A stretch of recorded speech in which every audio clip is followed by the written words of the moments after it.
नमस्कार, the daily show में आपका स्वागत है। मैं हूं आपका मित्र साथी हमदर्द मुकेश कुमार। दोस्तों, आज का कार्यक्रम में एक दूसरे अंदाज में शुरू करना चाहता हूं। आज का जो विषय है उसकी भूमिका के रूप में मैं आपके सामने एक गज़ल प्रस्तुत कर रहा हूं जो बल्ली सिंह चीमा की है। उसके कुछ शेर आपको सुनाऊंगा, उसके बाद मुद्दे पर आऊँगा। शेर इस तरह से हैं। ले मशाले चल पड़े हैं लोग मेरे गांव के, अब अंधेरा जीत लेंगे लोग मेरे गांव के। बिन लड़े कुछ भी यहाँ मिलता नहीं ये जानकर, बिन लड़े कुछ भी यहाँ मिलता नहीं ये जानकर, अब लड़ाई लड़ रहे हैं लोग मेरे गांव के। हर रुकावट चीखती है ठोकरों की मार से, हर रुकावट चीखती है ठोकरों की मार से, बेड़ियां खनका रहे हैं लोग मेरे गांव के। दे रहे हैं देख लो अब वो सदाए इंकलाब, दे रहे हैं देख लो अब वो सदाए इंकलाब, हाथ में परचम लिए हैं लोग मेरे गांव के। एकता से बल मिला है झोपड़ी की सांस को, आंधियों से लड़ रहे हैं लोग मेरे गांव के, आंधियों से लड़ रहे हैं लोग मेरे गांव के। तो ये बल्ली सिंह चीमा जी की गज़ल है जिसके कुछ शेर मैंने आज प्रस्तुत किए हैं और इस कार्यक्रम की भूमिका के रूप में प्रस्तुत किए हैं, क्योंकि अब ऐसा लग रहा है कि हमारे गांव के लोग जाग रहे हैं प्रतिरोध के लिए, संघर्ष के लिए, और जो भी दमनकारी नीतियां अपनाई जा रही हैं शासन प्रशासन के द्वारा, उसके विरोध में वो खड़े हो रहे हैं। आप देख ही रहे हैं कि फिल्म इंडस्ट्री के लोग कोर्ट में चले गए हैं कि कुछ चैनल जो है उन्हें बदनाम करने की कोशिश कर रहे हैं, अपशब्दों का प्रयोग कर रहे हैं, अभद्र भाषा का प्रयोग कर रहे हैं। इसी तरह से कारपोरेट जगत खड़ा हो गया है कि वो जहरीली चैनलों को ऐड नहीं देगा।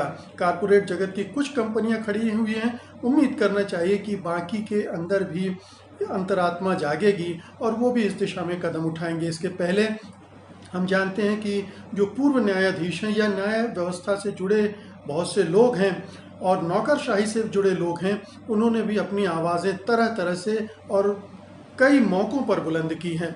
छात्र, किसान और मज़दूर तो सबसे पहले सड़कों पर आ ही चुके थे। ये हमने पिछले 1.5-2 साल में ख़ास तौर पर बड़े पैमाने पर होते देखा है। तो आखिरकार क्या है इस असंतोष का मतलब? किसके विरोध में हो रही है ये लामबंदी? दमन अत्याचार के खिलाफ जो लोगों का गुस्सा बढ़ रहा है और उसके साथ साथ जो इसका प्रदर्शन बढ़ रहा है, आखिरकार ये विरोध प्रतिरोध देश को कहाँ ले जाएगा, किस दिशा में ले जाएगा? तो पहली बात तो ये है कि लोगों का जागना और संघर्ष के लिए खुद को तैयार करना, खड़े होना और शासन के प्रशासन के दमनकारी अत्याचारी हथकंडों के खिलाफ हिम्मत जुटाना, ये एक बड़ी बात है और ये पूरे देश भर में अलग अलग जगहों पर अलग अलग तरीके से होता हुआ दिख रहा है। इसलिए ये एक उम्मीद की किरण है। जब ऐसा घुटन भरा माहौल बन रहा हो, जहां एक तरह की छटपटाहट लोगों के अंदर पैदा हो रही हो, तो वो इस तरह से नए सिरे से उभर कर आ रही है। बहुत सारी ऐसी घटनाएं हाल के दिनों में हुई हैं जिनके बाद लोगों का गुस्सा सड़कों पर उतरा है। अभी किसानों का आंदोलन चल रहा है। दलितों के पर जिस तरह से उत्तर प्रदेश में अत्याचार एक के बाद एक होते दिख रहे हैं हमें, उसके खिलाफ आवाज़ें हो रही हैं। उसके पहले जब मज़दूर वर्ग को अचानक सड़कों पर उतरना पड़ गया था प्रधानमंत्री की एक असमय घोषणा से, जिसकी वजह से वो परेशान हो गए थे और लाखों की तादाद में, तो उस समय भी वो उनका आक्रोश दिख रहा था, वो परेशान थे। और वैसे भी मज़दूर वर्ग जिस तरह की सरकार की आर्थिक नीतियां चल रही हैं निजीकरण के पक्ष में, सरकारी प्रतिष्ठानों को बेचने के लिए, उसके खिलाफ भी वो उबल रहा है। तो उस स्तर पर आपने देखा, फिर छात्रों ने जगह जगह विश्वविद्यालयों में सरकार की नीतियों के दमन के खिलाफ झंडे बुलंद किए, आवाज़ें बुलंद की, तो वो भी एक सिलसिला चल रहा था। तो ये लगातार हम देख रहे हैं। अभी देखिए कि दिल्ली दंगों की जांच जो दिल्ली पुलिस कर रही है और जिसको लेकर इतने सारे सवाल खड़े हो रहे हैं, उसके पैरेलल एक समानांतर एक जांच कमेटी गठित की गई है पूर्व जजों के द्वारा, जिसमें सुप्रीम कोर्ट के पूर्व जस्टिस मदन बी लोकुर जिसके अध्यक्ष हैं, और एक वो नई जांच करेंगे। ये देखेंगे कि दंगे के दौरान पुलिस की भूमिका क्या थी, इस जांच के दौरान पुलिस किस तरह से व्यवहार कर रही है। तो अलग अलग मोर्चों पर देखिए आप कि सरकार की जो गलत नीतियां हैं उनको चुनौती दी जा रही है, सरकार की भी और मीडिया की भी, क्योंकि मीडिया अब सरकार से मिल चुका है, गोदी मीडिया बन चुका है। तो ये दोनों गलबहियां डालकर चल रहे हैं। तो जाहिर है कि जो गुस्सा मीडिया के खिलाफ दिख रहा है वो दरअसल सरकार के खिलाफ भी है, जो सरकार के खिलाफ है वो मीडिया के खिलाफ भी है। इसी तरह से जो दिल्ली दंगों की जांच पैरेलल चल रही है और जिसके खिलाफ पूरे देश भर से, चाहे वो पुलिस अधिकारी हों चाहे पूर्व जज हों, आवाज़ उठा रहे हैं। और यही नहीं, अंतर्राष्ट्रीय स्तर पर भी इसकी गूंज सुनाई दे रही है।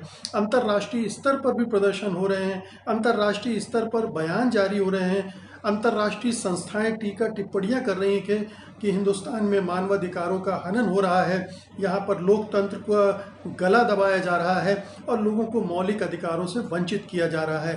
तो ये तमाम चीज़ें जो सरकार सोच रही होगी कि इसी तरह से चलता रहेगा और लोग यहाँ के उसको रजिस्ट नहीं करेंगे, उसका विरोध नहीं करेंगे, उसके खिलाफ संघर्ष नहीं करेंगे, और इसको लेकर एक हताशा जो पूरी चारों तरफ दिख रही थी, निराशा दिख रही थी।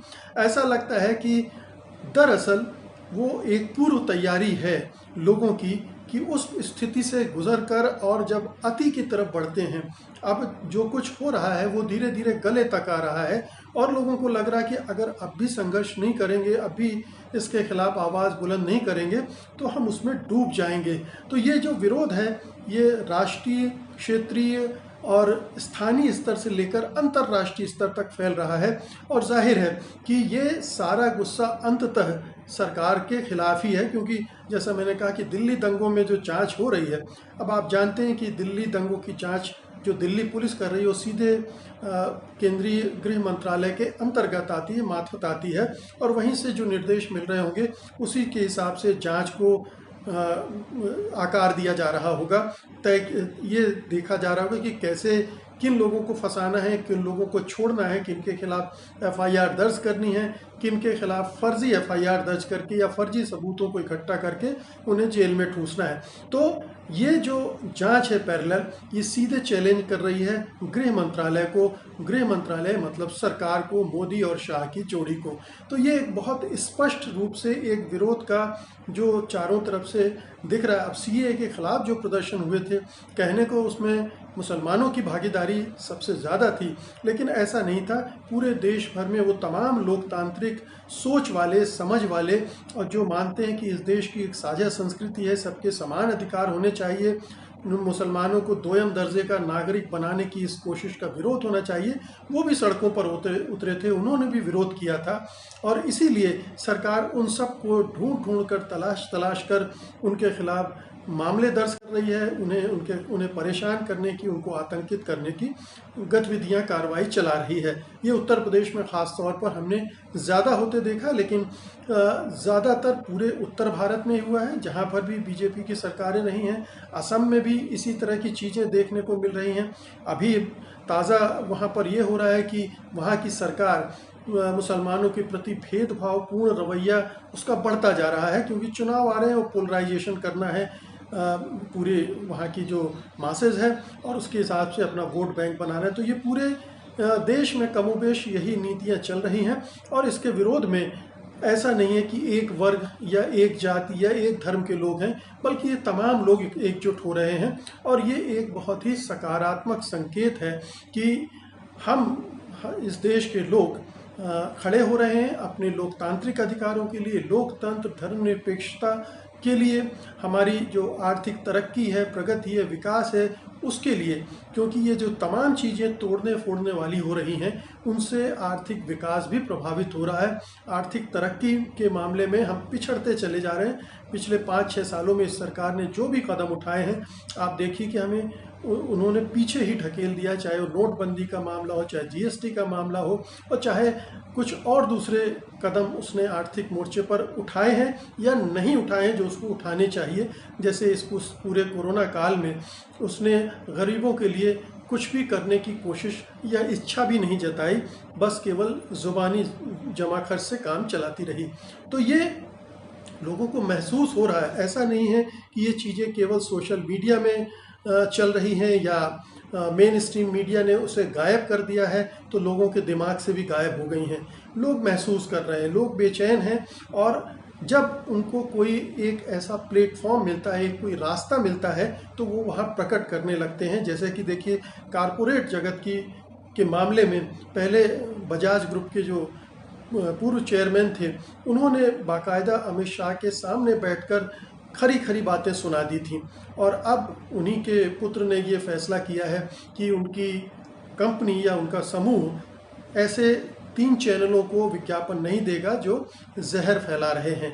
तो बॉलीवुड का जाना, जिसको हम सब जानते हैं कि बॉलीवुड बहुत कम इस तरह के स्टैंड लेता है, एकजुट होकर खड़े होना किसी के खिलाफ बॉलीवुड में बहुत कम देखने को मिलता है। ये बहुत अरसे बाद इस तरह हुआ है कि हाई कोर्ट में उन्होंने मुकदमा दाखिल करके कुछ 2 चैनल और उनके एंकर को बाकायदा नाम लेकर कहा है कि इन्होंने बॉलीवुड को बदनाम करने के लिए अपशब्दों का इस्तेमाल किया।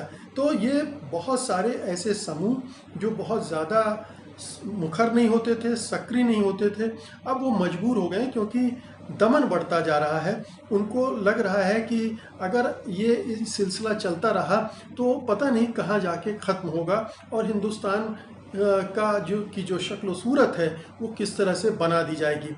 तो ये जो प्रतिरोध विरोध है आकार ले रहा है। अब सवाल उठता है कि ये आकार कब तक लेता रहेगा, किस पैमाने पर जाएगा, और सरकार क्या इसको चुपचाप देखती रहेगी?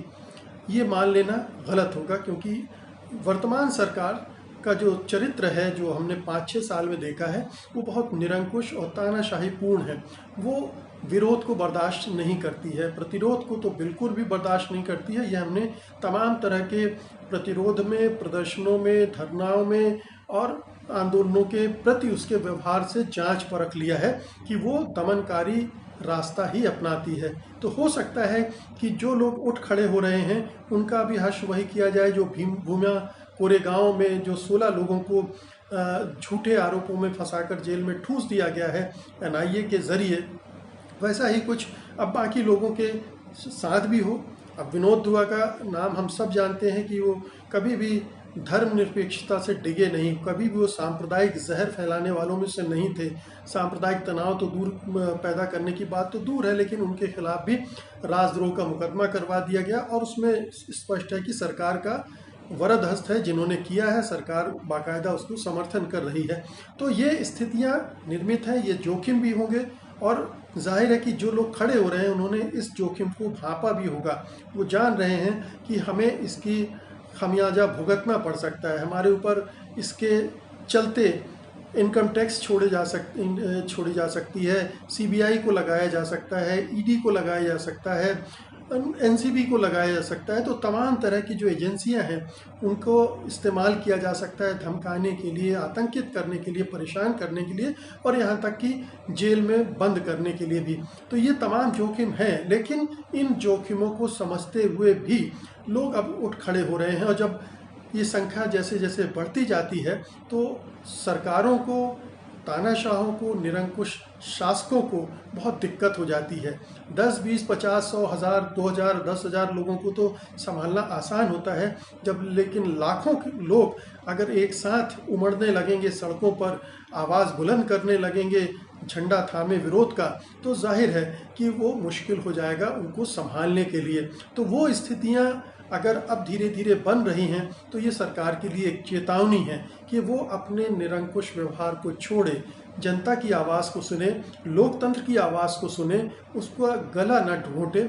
लोकतांत्रिक ढंग से जो सरकारें चलती हैं, जिसमें जनता की आवाज़ सुनना, जनता के साथ संवाद कायम करना और उसके हिसाब से नीतियों का निर्माण करना, ना कि ऊपर से नीतियों का थोपना, जैसा कि हमने किसानों के बिल के बारे में देखा, जैसा कि हमने मजदूरों के जो अधिकार हैं उनकी कटौती करने वाले बिलों के बारे में देखा कि किस तरह से उसने एक तरफा तौर पर इन बिलों को पास करवाया और लागू करवा रही है। तो ये तमाम चीज़ें हैं जो अलोकतांत्रिक ढंग से संसद चलाई जा रही है, शासन व्यवस्था चलाई जा रही है। यहाँ तक कि इलेक्शन कमीशन को लेकर भी इतने सवाल उठ रहे हैं, क्योंकि वो भी उसकी एक तरह की कठपुतली के रूप में काम करने लगा है। यहाँ तक कि न्यायपालिका तक को इन्फ्लुएंस करने के मामले में सवाल उठ रहे हैं। तो ये तमाम सवाल हैं जो पूरी व्यवस्था, पूरे लोकतंत्र पर उठ रहे हैं। संविधान के मामले में संविधान के सम्मान को लेकर प्रश्न उठ रहे हैं। ये तमाम चुनौतियां हैं जिनको अगर ये सरकार इन आवाज़ों को नहीं सुनती है तो जाहिर है कि ये गुस्सा बढ़ता जाएगा, प्रतिरोध बढ़ेगा और अंततः इसकी सज़ा उसे भुगतनी पड़ेगी। और अगर उसने दूसरे दमनकारी उपाय करने की कोशिश की तो उसके परिणाम और भी घातक होंगे। वो लगभग हमें 100 साल पहले वाले जर्मनी की तरफ ले जा सकते हैं, जहाँ पर लाखों लोगों की जानें चली गईं, उन्हें मार डाला गया, वो दरबदर हो गए, तमाम तरह की दिक्कतें हुई और पूरी दुनिया भर में उसकी बदनाम छवि बनी, कलंकित छवि बनी और अब भी उसका उदाहरण पूरी दुनिया में दिया जाता है। तो उम्मीद करना चाहिए कि ये बढ़ते प्रतिरोध से सरकार का, सत्तारूढ़ दल का विवेक जागेगा। वो सोचेगा कि उसे अपना चरित्र, अपना व्यवहार, अपनी नीतियों में किस तरह के परिवर्तन चाहिए। और अगर नहीं जागता है, नहीं परिवर्तन करता है तो जाहिर है कि लोकतंत्र में जनता जनार्दन होती है और वो जनता अपना फैसला अपने ढंग से सुनाएगी। वो सरकार सत्ता उलट सकती है, नए लोगों को सत्ता सौंप सकती है। तो दोस्तों, चल पड़े हैं लेके मशाल लोग मेरे गांव के, ये जुमला याद रखिए, ये शेर की पंक्ति याद रखिए। और ये बदलाव आ रहा है, बदलेगा, इस आशा और विश्वास के साथ ये कार्यक्रम मैं यहीं ख़त्म करता हूँ। उम्मीद है कि आज का ये अंक आपको पसंद आएगा। आप इसे शेयर करेंगे, लाइक करेंगे और कोशिश करेंगे कि ज़्यादा से ज़्यादा लोगों तक इस अंक में जो बात की गई है पहुँच पाए। अब मुझे अनुमति दीजिए। नमस्कार। सत्य हिंदी के और वीडियोस को देखने के लिए हमारे YouTube चैनल को सब्सक्राइब करें और सीधे नोटिफिकेशन पाने के लिए बेल आइकन दबाएं।